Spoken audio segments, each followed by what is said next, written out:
Subscribe करें हमारे YouTube channel साधना gold को और पाएं वीडियो सबसे पहले। और हाँ, बेल आइकन दबाना ना भूलें। गुरु माँ दिशा धाम में 108 प्रकार की दीक्षाएं देती हैं, ऐसा क्यों?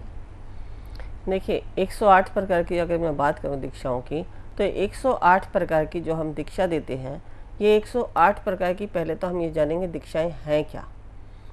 108 प्रकार की दीक्षाओं के विषय में जैसे हमने पहले भी बताया है कि जो 52 दीक्षाएं होती हैं, 52 दीक्षाएं होती हैं, ये हमारे आध्यात्मिक एनर्जी को गेन करने के लिए, यानी आध्यात्मिक ऊर्जा को, आध्यात्मिक शक्तियों को, दैवी शक्तियों को जागृत करने की ही दीक्षाएं हैं।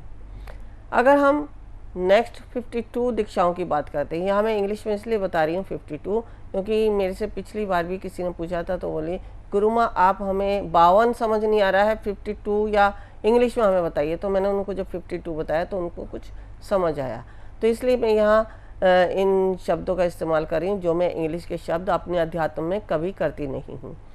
तो ये जो 52 दीक्षाएँ हैं, ये बाकी की हमारे भौतिक जीवन में जो भी कुछ हमारे जीवन की गतिविधियाँ होती हैं, जो जन्म से लेकर मृत्यु तक हमें चाहिए, यानी जिसके लिए हम जीवन भर अपने आप को सुखी बनाने के लिए, अपने आप को संपन्न बनाने के लिए, सुख समृद्धि और शक्ति ज्ञान की वृद्धि करने के लिए जो भी कुछ हम प्रयास करते हैं, उन सब के लिए ये 52 दीक्षाएँ होती हैं। अब जो हमारी 52 और 52 दोनों को अगर हम मिलाते हैं तो 104 दीक्षाएँ हो जाती हैं। अब 108 में अब 4 दीक्षाएँ रह जाती हैं, जिनके विषय में जो 3 दीक्षाएँ हैं वो हमारे ब्रह्मा, विष्णु और महेश यानी त्रिदेव की दीक्षाएँ हैं, जो सत्व, रज और तम, यानी हमारे शरीर में उन दीक्षाओं के द्वारा सत्व, रज और तम तीनों गुण बैलेंस होके हमारे जीवन शैली को आगे बढ़ाते रहते हैं। अब इसके बाद जो एक दीक्षा हमारी रह जाती है, वह दीक्षा है गुरु अपनी स्वयं की ऊर्जा को साधक के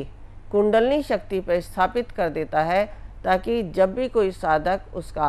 किसी भी क्षेत्र में, चाहे वह ऐहिक भौतिक जगत का हो या आध्यात्मिक जगत का हो, उसमें अपने जीवन में आगे बढ़ने के लिए कोई प्रयास करता है, तो उसकी एनर्जी उसे आशीर्वाद के रूप में उसे प्राप्त होती रहे। उसका सारा ध्यान, उसकी भक्ति, उसके समर्पण जो गुरु ने ऊर्जा दी है उस पर साधक का होता है, तो वह अपने जीवन में आगे बढ़ जाता है।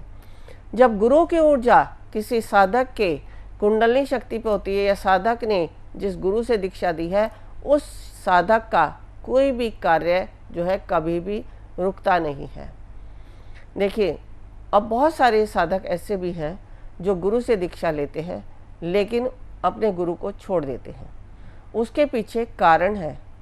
क्योंकि जब गुरु आपको दीक्षा देते हैं तो जो आपके कर्मों के द्वारा या पिछले प्रारब्ध के द्वारा आपके जीवन में जो भी कोई विकार हैं या कोई भी दोष है, लोभ, मोह, क्रोध, ये इस प्रकार के जो भी कोई विकार हैं, इन सबको दूर करता है। और दूर करने में किसी साधक के अंदर ये सारी चीज़ें कम है, तो उसको क्या होता है, कम ही समय में वो अपनी आगे की यात्रा आरंभ कर देता है। अगर किसी में ये सब कुछ बहुत ज़्यादा है तो समय लगता है, लेकिन गुरु उसको बहुत साफ सुथरा बना के, यानी अंदर से उसके सारे विकारों को दूर करके, अगर मान लो उसके अंदर विकार हैं और वो परमात्मा का नाम लेता है, तो उसमें उस परमात्मा का नाम वास ही नहीं करेगा,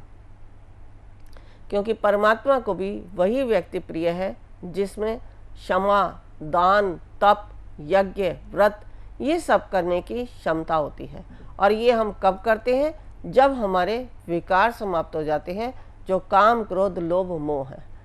संशय, इस प्रकार के जो विकार हैं, जब तक वह दूर नहीं हो जाते, गुरु हमें वो नहीं देते हैं जो हमें परमात्मा के नाम से मिलना चाहिए।